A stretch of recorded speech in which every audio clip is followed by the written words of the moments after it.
नमस्कार मंडळी, आपला महाराष्ट्राच्या आजच्या भागात तुमचं सगळ्यांचं खूप खूप मनापासून स्वागत. मंडळी, महाराष्ट्राच्या कानाकोपऱ्यात थंडी अशी पसरली आहे ना की सगळा महाराष्ट्र गारठून गेलाय. पण या गारठ्यात सुद्धा तुम्ही सगळ्यांनी मकर संक्रांत अतिशय उत्साहात साजरी केली. तेव्हा आपला महाराष्ट्राच्या संपूर्ण टीमकडून तुम्हाला मकर संक्रांतीच्या खूप खूप गोड शुभेच्छा. सगळ्यांची आपण गोड बोलूया आणि वातावरणात झालेला हा बदल सुद्धा आनंदानं सामोरं जाऊयात. मंडळी, खरं तर आता वातावरणात खूप बदल होतात, म्हणजे तंत्रज्ञानाचं युग आलंय, पण तरी सुद्धा काही गोष्टींची साथ मात्र आपण सोडू शकत नाही. जसं की पुस्तकं यात सगळ्यात अग्रणी असतात. म्हणजे आपण कितीही म्हटलं ना, एका क्लिकवर हा शब्द आपल्यासाठी परवलीचा झालाय, तरी सुद्धा काही गोष्टी अशा आहेत ज्या पुस्तकातच सापडतात.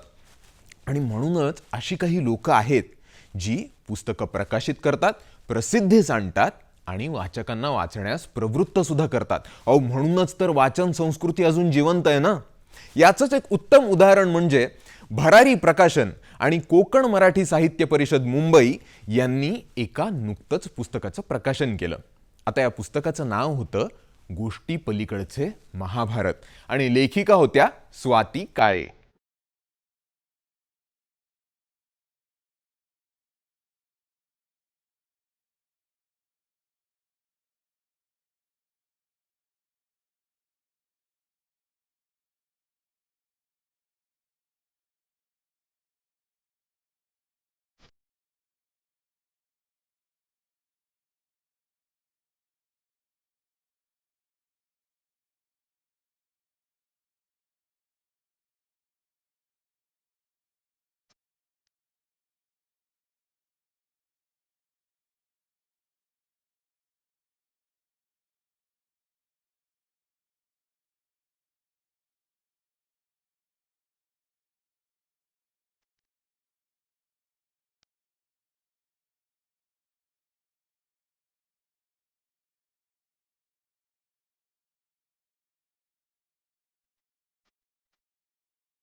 शालेय शिक्षण मंत्री दीपक केसरकर यांच्या हस्ते हे प्रकाशन रवींद्र नाट्य मंदिर मिनी थिएटर येथे करण्यात आलं.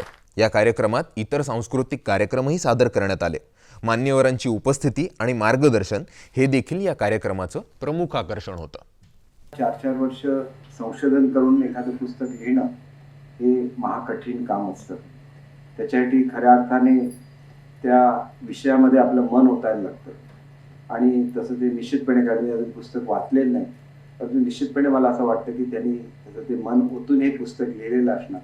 आणि गोष्टी पुढचं महाभारत ज्याला आपण म्हणतो, त्याला महाभारत हे मुळातच एक महागाथा आहे आणि त्याचं आकलन होणं आणि ते मोजक्या शब्दामध्ये व्यक्त करणं ही एक अतिशय कठीण बाब आहे. मंडळी, पुराण काळात आपल्या इष्टदेवतेला प्रसन्न करण्यासाठी आणि आपल्या इच्छांच्या फळप्राप्तीसाठी अनेक मोठे यज्ञ केले जात. साधू संत हे यज्ञ करत आणि या यज्ञांमध्ये विविध आहुती सुद्धा दिल्या जात. याचं खरं कारण माहितीये, यामुळे ना वातावरणात एक प्रकारची प्रसन्नता असायची. मंडळी, आत्ताच्याही काळात आपल्या मनातल्या इच्छा पूर्ण करण्यासाठी असे अनेक धार्मिक विधी भक्तिभावानं केले जातात. आता हेच बघा ना, माटुंगा इथे 18व्या श्री सुदर्शन भूवराह महायज्ञाचं आयोजन करण्यात आलं होतं. याबद्दल सांगतात स्वतः आयोजक. ये जो भूवराह का यज्ञ किया था कल, वो है सर्व भूमि में जितना भी जीवराशि है सबको रक्षा करो करके उससे प्रार्थना करता है. महालक्ष्मी देवी ने उससे मांग लिया कि भूमि जितना भी अपना अर्थ में जो भी है सबको सुखी रखने के लिए वादा ले लिया है. और दूसरी आज है सुदर्शना. ओम श्रीं ह्रीं क्लीं कृष्णाय गोविंदाय गोपीजनवल्लभाय पराय परमपुरुषाय परमात्मने परकर्म मंत्र यंत्र तंत्र औषध अस्त्र शस्त्राणि संहर संहर मृत्योर्मोचय मोचय। ओम नमो भगवते महासुदर्शनाय दीप्त्रे ज्वालापरीताय सर्वधिक्षोभनकराय हुंभट ब्रह्मणे परम ज्योतिषे सहस्रार हुंभट। ये जो मंत्र है सुदर्शन स्वामी जी का है। ये सुदर्शन स्वामी जी का आज जो सुबह से हम लोग ने किया है, उसमें क्या सुदर्शन शतकम, सुदर्शन शतको ये जो मंत्र है भगवान को एक समय में भगवान का रक्षा किया हुआ मंत्र है।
व्यंकटेश माडगूळकरांनी लिहिलेली माणदेशी माणसं ही कादंबरी, यातली माणदेशी माणसं कशी असतात ना, हे आज आपण बघणार आहोत।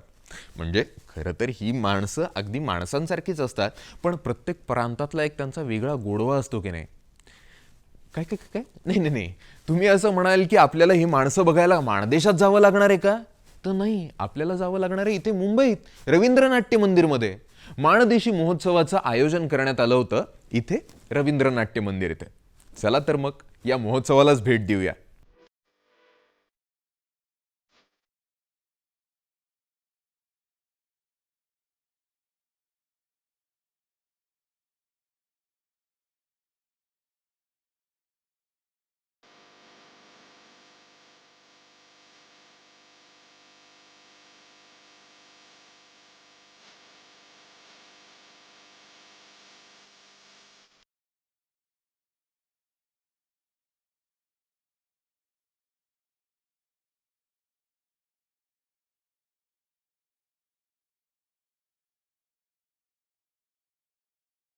यहाँ हर चीज का जो आपने जो चीजें देखी जो बिकी जाती है उसकी दो ट्रेनिंग होती है। एक तो टेक्निकल ट्रेनिंग होती है और दूसरी मैनेजमेंट स्किल्स। वो सबसे इम्पोर्टेंट है क्योंकि आपको कैपिटल बिजनेस बढ़ाना है और चौथा आपको जॉब देना है, तो उन महिलाओं को भी ट्रेन करना है, तो वो भी ट्रेनिंग दी जाती है। लेकिन सबसे बड़ी बात है कि ट्रेनिंग से सब कुछ नहीं होता है। ये महिलाएं आगे आती हैं, रिस्क लेती हैं, कॉन्फिडेंस है उनमें, मेहनत करती हैं और उससे वो डिग्निटी मिलाती हैं।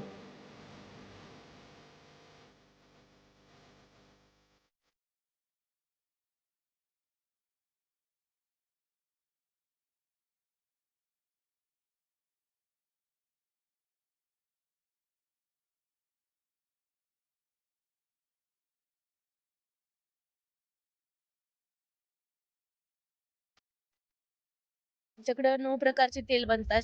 शेंगदाणा, करडई, सूर्यफूल, तीळ, खोबरे, बदाम, मोहरी, जवस. अ, हे कोल्ड प्रोसेस आहे. पारंपरिक पद्धतीनं तेल बनवलं जातं. याचा फायदा असा असतो, की त्याच्यातल्या न्यूट्रिशन व्हॅल्यू नष्ट नाही होत. पूर्ण जीवनसत्व त्याच्यातून मिळून जातं आणि याच्यामध्ये कोणतीही केमिकल प्रोसिजर राहत नाही. लो RPMनं मशीन फिरत असल्यामुळं त्याच्यातल्या nutrition values as it is आपल्याला मिळून जातात. ही मानदेशीनी फक्त विकणं नाही, आज आम्ही मानदेशीची एक मोठी माती परीक्षण आणि पाणी परीक्षणची मोठी लॅब उभा केलेली आहे आणि त्या लॅबच्या माध्यमातून आम्हाला असं वाटतं की आम्ही आज फक्त धान्याकडं नाही तर मातीकडं बघितलं तर धान्य चांगलं भेटणार आहे. धान्य चांगलं आलं तर आम्हाला हा प्रश्न येणार नाही केमिकल घातलंय का केमिकल नाही घातलं. आम्हाला जेवढं विदाऊट केमिकल ऑर्गॅनिक देता येईल एवढा आम्ही प्रयत्न करतोय. साताऱ्यातील माण तालुका हा दुष्काळग्रस्त भाग, त्यामुळे शेती नाही, हाताला काम नाही. अशा परिस्थितीतून बाहेर पडण्यासाठी माणदेशी फाउंडेशन या संस्थेनं तिथल्या लोकांच्या हाताला काम दिलं. त्यांनी हाती घेतलेल्या प्रकल्पातून या लोकांना स्वयंरोजगार तर मिळालाच, शिवाय इथल्या बनवलेल्या वस्तूंचं उत्पादनाचं प्रदर्शन या महोत्सवात भरवलं होतं.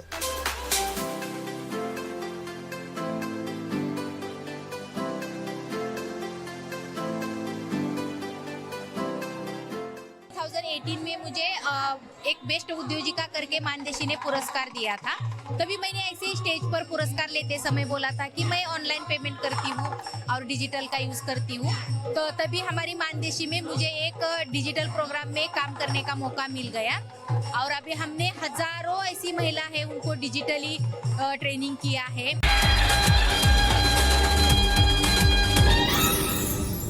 येळकोट येळकोट जय मल्हार. आता मी हे का म्हणालो हे तुम्हाला सांगतो. मंडळी, आपण आपल्या मित्रांच्या नातेवाईकांच्या लग्नाला जातच असतो, पण तुम्ही कधी देवाच्या लग्न सोहळ्याला गेलात का? आहे की नाही गंमत? लाखो करोडो लोकांचं कुलदैवत असलेला श्री खंडोबा आणि म्हाळसादेवी यांचा नुकताच विवाह सोहळा सातारा जिल्ह्यातल्या पाली इथे साजरा करण्यात आला. चला तर मग भेट देऊया.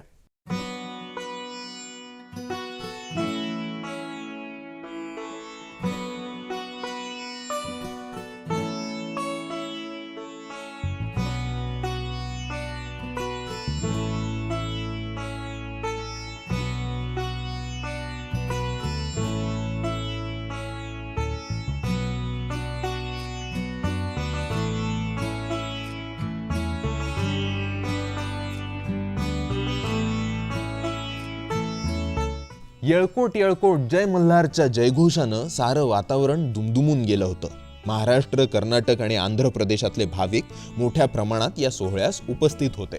WDRA ने आयोजित केलेली कृषी कर्जाचा आढावा घेणारी G20 परिषदेची बैठक ही नुकतीच नाबार्डच्या मुंबई इथल्या मुख्य कार्यालयात पार पडली. पाहूया त्याची एक झलक.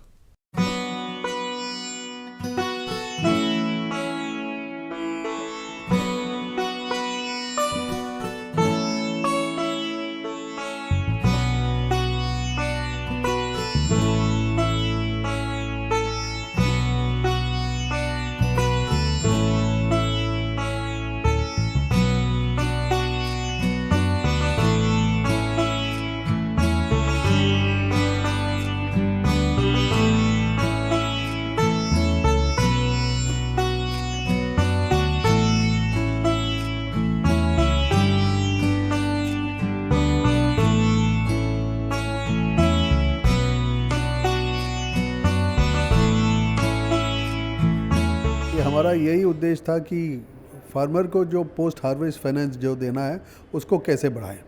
आज के दिन में करीब 40,000 करोड़ के आंकड़े दिखाई दे रहा है, उसको बढ़ाना है. उसके लिए बैंकर और WDRA पार्टनर्स है और WDRA के नेगोशिएबल वेयर हाउस रसीद के द्वारा जो लोन देते हैं बैंकर्स काफ़ी खुश है उनसे. वो बता रहे हैं कि ये काफ़ी सेफ़ इंस्ट्रूमेंट है और इनसे ज़्यादा लोन दे सकते हैं. We have to work together. So उसके लिए हम लोग काफ़ी कार्यक्रम करेंगे. उसमें एक चीज़ है कि हमारे IT सिस्टम्स में इंटीग्रेशन ले आओ ताकि ईज़ ऑफ डूइंग बिजनेस भी बढ़ जाए, ताकि ये लोनिंग थोड़ा और बढ़े इसमें. ये हमारे ये काफ़ी बैंकर से इसके बारे में चर्चा हुआ है, फीडबैक मिला है और इस फीडबैक के मुताबिक हम लोग आगे बढ़ेंगे. मंडळी, पूर्वीच्या काळात लोक उपदेशासाठी भजनं आणि कीर्तनं होती. म्हणजे भजनं आणि कीर्तनं आत्ताही आहेत, पण आता लोक उपदेशाची जागा घेतली आहे माहितीनं. आणि व्याख्यानमाला हे आपण त्याचंच एक रूपांतरित रूप आहे असं म्हणू शकतो. शालेय आणि महाविद्यालयीन विद्यार्थ्यांसाठीच व्याख्यानमाला असतात का? तर असं नाही आहे. खरं तर ना, मोठ्या मोठ्या लोकांसाठी सुद्धा व्याख्यानमाला असतात आणि त्यासाठी मोठमोठ्या क्षेत्रातली मोठमोठी तज्ज्ञ मंडळी व्याख्यानांसाठी आमंत्रित केली जातात. ठाण्यातली रामभाऊ माळगी ही व्याख्यानमाला अतिशय उल्लेखनीय आहे. का ते तुम्हाला सांगतो. मंडळी, या व्याख्यानमालेत अनेक तज्ज्ञ, कलाकार, गायक, कवी, विचारवंत इथे आमंत्रित केले जातात आणि ही व्याख्यानमाला मोठ्या प्रमाणावर भरवली जाते. या व्याख्यानमालेचं हे 37वं वर्ष आहे. स्वर्गीय रामभाऊ म्हाळगी व्याख्यानमाला याला यंदा 37 वर्ष पूर्ण झाली. खरं म्हणजे रामभाऊ म्हाळगी हे अत्यंत आदर्श असे लोकप्रतिनिधी देशभरात होते. ठाणे विभागाचे लोकप्रिय असे खासदार होते आणि त्यांचं ज्यावेळेला निधन झालं त्यावेळेला त्यांची आठवण स्मरणात राहिली पाहिजे आणि म्हणून काय करावं या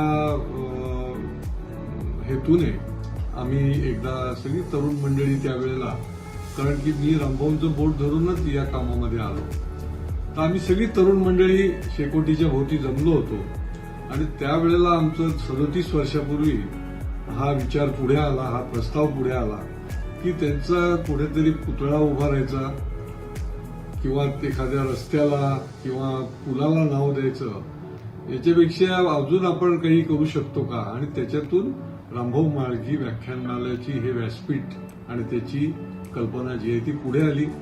हे वैचारिक व्यासपीठ आपण ठेवू, ज्ञान, प्रबोधन, मनोरंजन या त्रिसूत्रीवर आधारित ठेवू आणि म्हणून 37 वर्षापूर्वी जानेवारी महिन्यामध्ये एकतर 8 ते 14 म्हणजे 14ला जर संक्रांत असेल तर 8ला सुरू आणि 15 तारखेला संक्रांत असेल तर 9 तारखेला असं सलग 9 तारखेला असं सलग 37 वर्ष यावर्षी देखील या व्याख्यानमालेचा आम्ही 7 दिवसाचं एक उत्सवच जणू काही साजरा करतो. खरी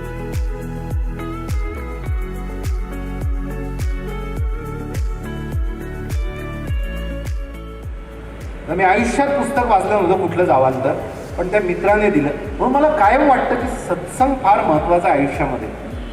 मी आता 20-1 लाख तरुणांशी बोललोय, ते वेगळ्या पद्धतीने बोलतो काका, वेगळ्या भाषेत बोलतो. आज आपण वेगळ्या प्रकारचा गट आहे त्याच्यामुळे ते मी तसं बोलणार नाही, पण तो सत्संग मला लाभला, मला पुस्तक लाभलं माझ्या आयुष्यात, व्याख्यानं लाभली आणि चांगल्या लोकांची संगत मिळाली. ठुसे काका म्हणतात की हा भेटला की असा खेचून घेतो. त्याचं कारण आहे आयुष्यातली सर्वात मोठी श्रीमंती असते ती म्हणजे चांगली माणसं, आणि ती चांगली माणसं जर आयुष्यात असली तर तुमच्या आयुष्याचं सोनं व्हायला वेळ लागत नाही. त्याची अनुभूती मी घेतली.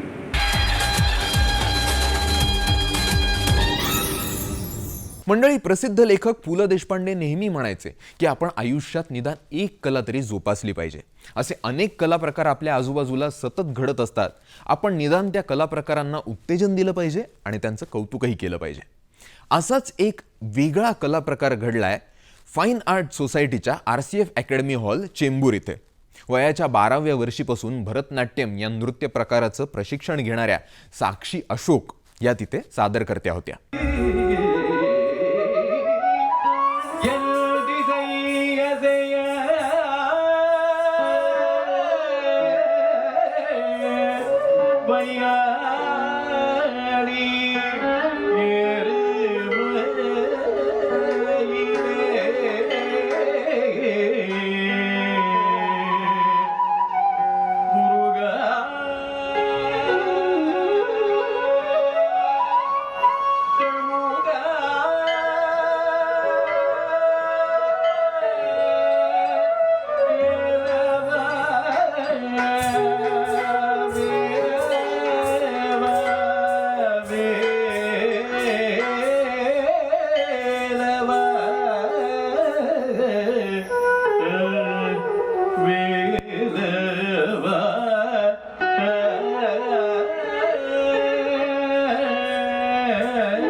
साक्षी अशोक यांनी भरतनाट्यमच्या कलाक्षेत्र या प्रकारात प्रशिक्षण घेतलंय. त्यांच्या गुरु होत्या श्रीमती साई प्रभा. इस्कॉन मंदिरांनी गोल्डन जुबली परफॉर्मर, कपालेश्वर मंदिराने गोल्डन जुबली डान्सर आणि हुजर नाट्यांजली यांनी नाट्य ज्योती आणि नाट्य कलामणी या पुरस्कारांनी साक्षी अशोक यांना सन्मानित केलंय.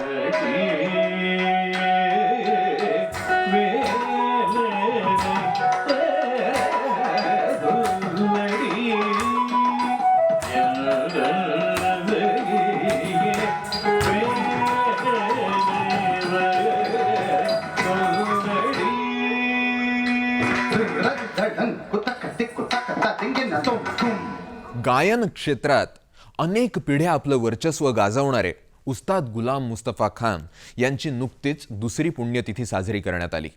हाजरी या नावाने या कार्यक्रमाचं आयोजन केलं गेलं होतं, जो षण्मुखानंद ऑडिटोरियम सायन इथे साजरा करण्यात आला. यांना श्रद्धांजली वाहण्यासाठी प्रसिद्ध तबलजी उस्ताद झाकीर हुसेन आणि प्रसिद्ध गायक हरिहरन कार्यक्रमात सादरीकरण करणार होते.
तर मंडळी, आजच्या भागात एवढंच. अशाच इंटरेस्टिंग घडामोडींसह पुन्हा भेटूया पुढच्या भागात.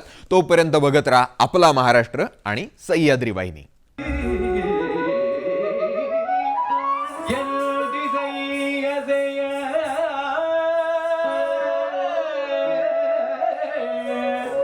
भैया